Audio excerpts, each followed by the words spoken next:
किस तरीके से दिल्ली के अंदर दिल्ली प्रदेश कांग्रेस अध्यक्ष ने इस्तीफा दे दिया। अरविंदर सिंह लवली ने कहा कि मेरी कोई सुनवाई नहीं है, यहाँ पर बाहरी लोगों को उम्मीदवार बना दिया गया और वो उम्मीदवार अनर्गल बातें कर रहे हैं, आम आदमी पार्टी की तारीफें कर रहे हैं। जो लोग हमें खत्म करके, जो लोग हमारे लिए न जाने क्या क्या आरोप लगा करके आए, यानी अरविंद केजरीवाल जो खुद जेल में हैं, जिनके मंत्री जेल में हैं 3-3, वो हमें उनके साथ मजबूरी में आपने चुनाव लड़ाया, लेकिन अपने प्रदेश अध्यक्ष को आपने अंधेरे में रखा। तो बड़ी बात है कि अलायंस जहां हुआ वहां पर प्रदेश अध्यक्ष ही पार्टी छोड़ करके चला गया। आपको मैं तस्वीर दिखाऊंगा, आ गया हो तो बताइएगा।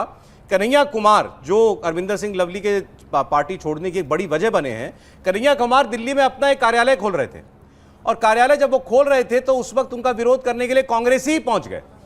कांग्रेस के ही लोग अपने ही दिल्ली के, उत्तर पूर्वी दिल्ली के, जहां वो मनोज तिवारी के सामने मुकाबला कर रहे हैं, वहां पर देखिए हाथों में तख्तियां वख्तियां लेकर के उनका विरोध करने के लिए पहुंच गए। जरा दिखाइएगा पूरी तस्वीर। ये कन्हैया कुमार का दिल्ली के अंदर विरोध हो रहा है।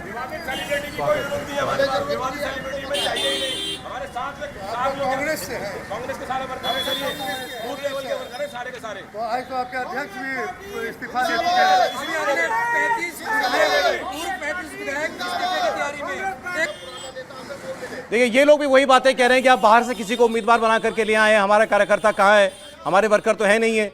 इन लोगों की ये नाराजगी है। अच्छा, कन्हैया कुमार का क्या बैकग्राउंड है? स्टूडेंट लीडर थे, जेएनयू से बाहर निकले, भारत तेरे टुकड़े होंगे इंशाअल्लाह वाले कंट्रोवर्सी में फंसे, उसके बाद इनको जेल भी हुई, पुलिस का मामला हुआ, लेफ्ट ने इनको अपना उम्मीदवार बना लिया बिहार के बेगूसराय से, चुनाव हार गए बुरी तरीके से।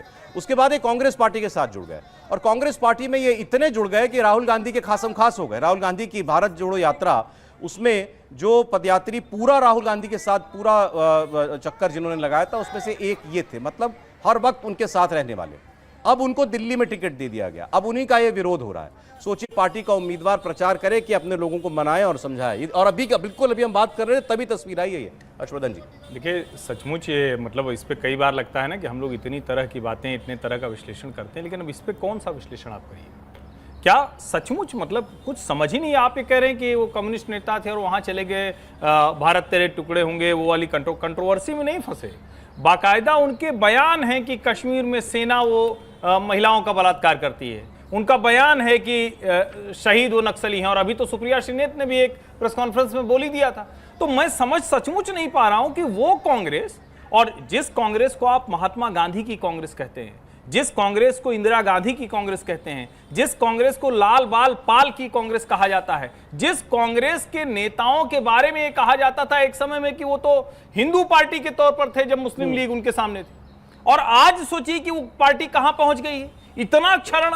और उस पे भी जो नेता है वो मानने को तैयार नहीं है। जो राहुल गांधी हैं, वो जो लगातार जिस तरह की बात कर रहे हैं, जिस तरह से आप अभी शुरुआती टिप्पणी में आपने कहा कि नरेंद्र मोदी अपने पक्ष में इस्तेमाल कर लेते हैं, अरे भाई इस्तेमाल नहीं कर लेते, सब कुछ सामने दिख रहा है, नरेंद्र मोदी उसको और अच्छे से लोगों को बता देते हैं, लेकिन ये तो उनके अपने कार्यकर्ता हैं, ये नरेंद्र मोदी कहने से थोड़ी ना है। कन्हैया कुमार क्या है? कन्हैया कुमार को अगर एक सिंबल के तौर पर इस वक्त कांग्रेस पार्टी के अंदर देखा जाए, प्रतीक के तौर पर, तो ये जो हम लोग कहते हैं ना पार्टियों में, ये लेफ्ट पार्टी है, वामपंथी पार्टियां हैं, ये राइट विंग पार्टी है, ये बीजेपी है। कांग्रेस की भूमिका रही है हमेशा सेंट्रिस्ट सोच की, बीच के रास्ते पर चलने वाली, समाजवादी सोच पर चलेगी लेकिन राष्ट्रवादी सोच भी उसके साथ रहेगी। अब शायद उसका वामपंथीकरण पूरा हो चुका है और कन्हैया कुमार उसी का सिंबल है। प्रोफेसर साहब देखिए, कन्हैया कुमार की यदि पूरी राजनीति यदि आप देखेंगे तो वो वामपंथ की राजनीति में भी जो रेडिकल जो होता है, रेडिकल लेफ्ट की तरफ उनकी राजनीति रही है। उमर खालिद और ये कंटेम्प्रेरी है मेरे ख्याल में। बिल्कुल बिल्कुल, ये पीएचडी कर रहे थे वहीं से, उमर खालिद भी पीएचडी कर रहा था वहीं से, और बहुत वर्षों से वहाँ पर थे। और ये पूरी जो जेएनयू की वह कल्चर में ही है कि इस प्रकार का कि कश्मीर को सेल्फ डिटर्मिनेशन देना चाहिए। और मैं तो आज ही पढ़ रहा था, एक बड़ा हैरान करने वाला, कि यूनाइटेड नेशन के सिक्योरिटी काउंसिल में पंडित जवाहरलाल नेहरू का रिप्रेजेंटेटिव भी कश्मीर के लिए वो सेल्फ डिटर्मिनेशन वाली ही बात कर रहा था। ये मैं तो बड़ा हैरान था, मैं भौचक था ये पढ़ करके, देख करके। तो उस बैकग्राउंड की राजनीति से ये आते हैं, और मुझे हैरान सिर्फ और पीड़ा ये देती है कि कांग्रेस की नैरेटिव कहाँ से कहाँ चली गई थी। एक समय आज़ादी से पहले यही कांग्रेस थी जिसके बारे में मुस्लिम लीग कहती थी कि ये हिंदुओं की पार्टी है, और बड़ा गांधी को गाली गलौज पूरा किया जाता था उस समय, और सफाई देती थी। जैसे आज के दिन में भारतीय जनता पार्टी के लिए कहा जाता है कि ये हिंदुओं की पार्टी है, और जो उस समय मुसलमान कांग्रेस पार्टी के साथ होते थे उसे कहा जाता था कि ये सब तो तनखैये मुसलमान हैं जो कांग्रेस पार्टी से, अब जो चाहे वो मौलाना अबुल कलाम आजाद हों या ऐसे जितने लोग बड़े बड़े लोग भी थे उस समय, वो सारे तनखैये। मुसलमान कांग्रेस के साथ नहीं जुड़े? देखिए नहीं, ऐसा नहीं है। मास लेवल पर कांग्रेस पार्टी के साथ मुसलमान जुड़े, लेकिन खिलाफत मूवमेंट से जैसे ही गांधी ने विड्रॉ किया वैसे ही मुसलमानों ने गांधी को गाली देना शुरू किया, और यहां तक कहा कि एक गंदा से गंदा मुसलमान भी गांधी से बेहतर है। ये घोषणा है ये मुसलमानों के तरफ से। जिन अली ब्रदर्स ने खिलाफत मूवमेंट को, गांधी को साथ लिया, और जो हर जगह गांधी, जबकि कांग्रेस पार्टी उस समय खिलाफत मूवमेंट के खिलाफ थी। मैं फिर आपसे बता रहा हूं, कांग्रेस पार्टी खिलाफत मूवमेंट के खिलाफ थी, गांधी सिर्फ खिलाफत मूवमेंट के साथ थे। इसीलिए बाद के जितने खिलाफत के मूवमेंट उसमें कांग्रेस पार्टी से कोई रिप्रेजेंटेटिव नहीं जाकर। मूल निचोड़ पर यहां पर आते हैं, कांग्रेस की वो धरातल खत्म हो गई है। मैं कई बार ये कहता हूं कि कांग्रेस वामपंथी गिरोह, जेएनयू गिरोह के अंदर आकर के पूरा गया।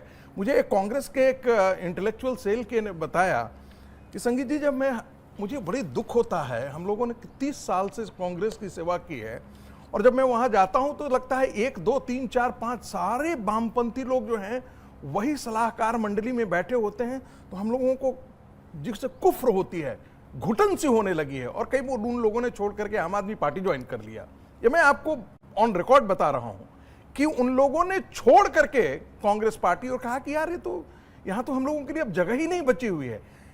यही कांग्रेस के डिरेलमेंट का कारण है। यही चीज है जो कांग्रेस पार्टी को आज एक, आप सोचिए कि कांग्रेस, आज प्रधानमंत्री जी ने जिसका जिक्र भी किया कि कांग्रेस पार्टी पीएफआई के सहारे चुन रहे, ये कल भी हम लोग तो जिक्र कर रहे थे इस बात का, आईयूएमएल के साथ हम कह रहे थे ना। और ये आज से नहीं हुआ है, पहले भी हुआ है। ऐसा नहीं है कि पहली बार हो रहा था। कांग्रेस पार्टी, कांग्रेस को सर, ये जो बातें आपने याद दिला दी सारी, ये अब जब कांग्रेस पार्टी कन्हैया कुमार के लिए प्रचार करेगी या कन्हैया खुद बोलेंगे, तब नहीं दिल्ली के अंदर प्रचार क्या हो रहा होगा इसके अलावा? आपने उम्मीदवार का बस आप गूगल बैकग्राउंड चेक कर लो।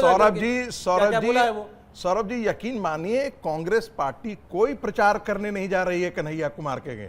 आप ये भूल जाइए, कन्हैया कुमार के साथ जितने लोग आए होंगे, कुछ लोग इक्के दुक्के लोग ही प्रचार करने जाएंगे। आज के दिन में Congress party as such, Kanhaiya Kumar हो चाहे उदित राज, दोनों के खिलाफ मूल कांग्रेसियों की बगावत है। और ये दोनों अपने हिंदू विरोधी चरित्र की वजह से भी जाने जाते हैं, ये भी ध्यान में रखना चाहिए। ये बार बार उनके जो बयान रहे हैं, और ऐसे में दिल्ली की जनता इनको वोट करेगी, कांग्रेस का कार्यकर्ता निकलेगा, ये बहुत मुश्किल दिखता है। देखिए, कन्हैया कुमार का दिल्ली के अंदर तो विरोध हो रहा है। अब मैं राजस्थान का उदाहरण देता हूं। राजस्थान में सीकर की सीट कांग्रेस ने कम्युनिस्टों को दे दी गठबंधन के अंदर। वहां कांग्रेस का कार्यकर्ता प्रचार करने के लिए निकला। बांसवाड़ा की जो सीट थी वहां पर उन्होंने आपको भारतीय आदिवासी पार्टी को दे दी। जेएनयू के एक प्रोफेसर देख रहे हैं, उन्होंने कहा है, जेएनयू के एक प्रोफेसर देख रहे हैं, प्रोफेसर हीरामन तिवारी, और उन्होंने अभी कहा, भाई साहब अपने स्वास्थ्य का ध्यान रखिए, आपके पैर दुखने लगेंगे। वैसे उम्र खालिद और निर्जीव इमाम, शर्जील इमाम को निर्जीव इमाम ने कहा, शर्जील इमाम मेरे ही सेंटर को सुशोभित कर चुके हैं, कन्हैया तो इंटरनेशनल स्टडीज के अफ्रीकन स्टडीज को अलंकृत कर चुका हो। ये टिप्पणी है वहां के प्रोफेसर लोगों की। गुजरात की 2 सीटें जो भरूच और भावनगर आम आदमी पार्टी को दी, वहां कांग्रेस का कार्यकर्ता निकला नहीं प्रचार करने। भावनगर में जब कांग्रेस के जिलाध्यक्ष के पास आम आदमी पार्टी के लोग गए तो उनको उसने हॉल में बिठाया और वो पिछले दरवाजे से भाग गया।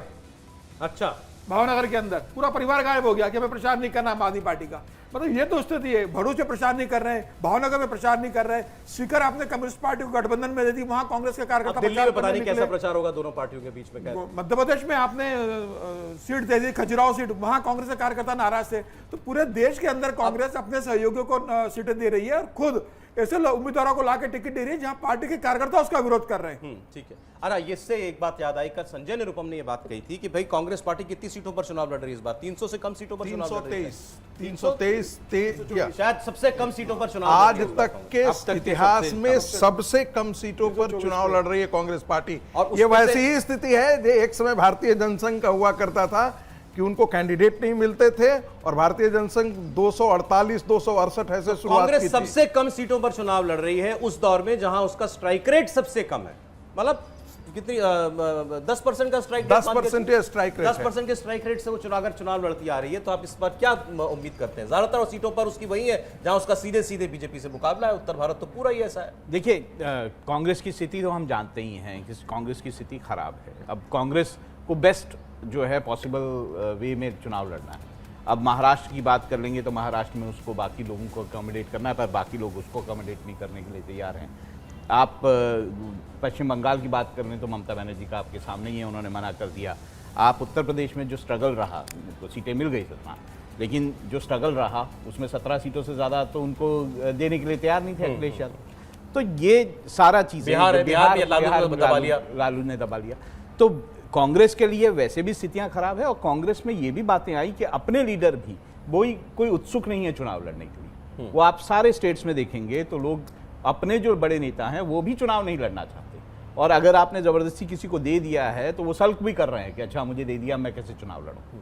तो ये स्थितियां कांग्रेस के सारा भीतर है। प्रचार भी ऐसा लग रहा है सब एक्स पर ही लड़ दो, सोशल मीडिया पर ही लड़ दो, जितने भी हाथ जितने बाजू चढ़ाने सब वहीं चढ़ा लो। देखिए, आसान होता है ना, जिसको क्षेत्र में 10-20-50 हज़ार वोट के भी जो महंगे हैं वो भी यहाँ वीर बहादुर हैं।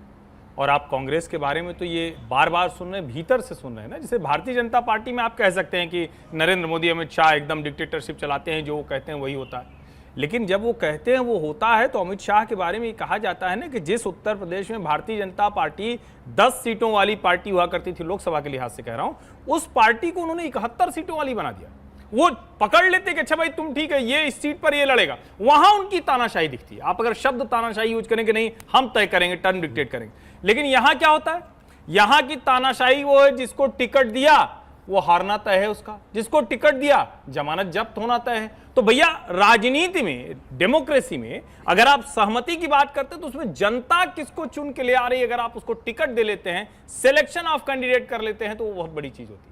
और अगर आपकी पार्टी के भीतर इतना विरोध है, मैं कह रहा हूं अभी देखिए, जैसे हम सब लोग, अभी समीर जी बताएंगे, हो सकता है आगे आप चर्चा भी करें, पूनम महाजन, प्रमोद महाजन जी की बेटी, उनका टिकट कट गया। बड़ी अच्छी, मतलब मेरा कोई निजी वास्ता नहीं है, लेकिन जब मैं मुंबई जब भी गया तो बहुत अच्छे उनके क्षेत्र के लोगों ने कहा कि पूनम महाजन बहुत अच्छी नेता है, बहुत अच्छी सांसद है, लेकिन पार्टी ने टिकट काट दिया। अब उज्जवल निकम चयन बहुत शानदार है, क्योंकि मुंबई जो 26/11 हमला, आतंकवादियों के खिलाफ, कसाब के खिलाफ खड़ा व्यक्ति, जो पब्लिक प्रोसिक्यूटर, लेकिन आप वहां पर चयन कर लेते हैं कि ठीक है इससे बेहतर। अब यह सवाल हो सकता है, पूनम महाजन के लोग पूछ सकते हैं, हम लोग बहस में चर्चा कर सकते हैं, क्यों टिकट काटा, कोई नहीं बता पाएगा, पता नहीं, हो सकता समीर जी के साथ पास कोई अंदरूनी जानकारी हो, लेकिन कोई बता नहीं पाएगा। लेकिन जो टिकट दिया उज्जवल निकम, उसके ऊपर आप सवाल नहीं खड़ा कर सकते। सही बात है। तो यहां ऐसा नहीं कि भारतीय जनता पार्टी ये काम नहीं कर रही है, उसका शीर्ष नेतृत्व लोगों का टिकट नहीं बदल देता है, लेकिन उनके पास जस्टिफिकेशन है, उनके पास बेहतर चॉइस है। ब्रेक लेना पड़ेगा। एक छोटी सी बात कहूंगा,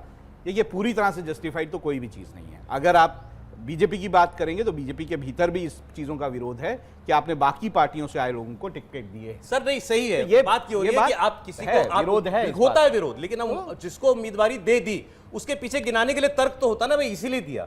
अब यहाँ आप कन्हैया कुमार को लड़ा रहे हो मनोज तिवारी के सामने, केवल इसीलिए कि बिहारी है। मुझे एक वजह और बता दीजिए, महाराष्ट्र से एक लीडर को लाके उत्तर प्रदेश में जो आप चुनाव लड़ा रहे हैं, उसका क्या दिल्ली में बहुत सारे पूर्वांचली रहते हैं, चलो इनको लड़ा दो। नहीं, आप मेरे को बताइए, महाराष्ट्र से विरोध हो रहा है, उस आदमी का विरोध हो रहा है, क्यों चुनाव लड़ा? लेकिन फिर भी चलो आप ये कह सकते हो कि आप वो है यूपी का। नहीं, महाराष्ट्र से कृपाशंकर सिंह को यूपी में लड़ा रहे हैं। नहीं, लेकिन मैं यही तो कह रहा हूं, कृपाशंकर सिंह को टिकट मुझसे पूछेंगे तो नहीं देना चाहिए, क्योंकि भाई पार्टी का नहीं है, लेकिन पार्टी वहां देख रही है कि वहां के जो राजनीतिक समीकरण है उसमें उन्होंने उनको टिकट दिया, और वो सीट पार्टी चूंकि हार चुकी थी।